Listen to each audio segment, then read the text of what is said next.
Bueno, ya que estamos en el sillón de pensar, pensemos. ¿Me ayudarán, cierto?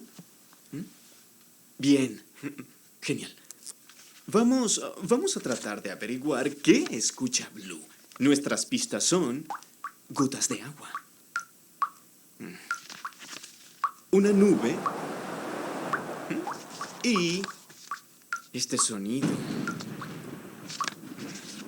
¿Qué escuchará Blue con gotas de agua, una nube y este sonido? Bueno, si las gotas de agua vienen de la nube como la lluvia, sí, y se escucha este sonido.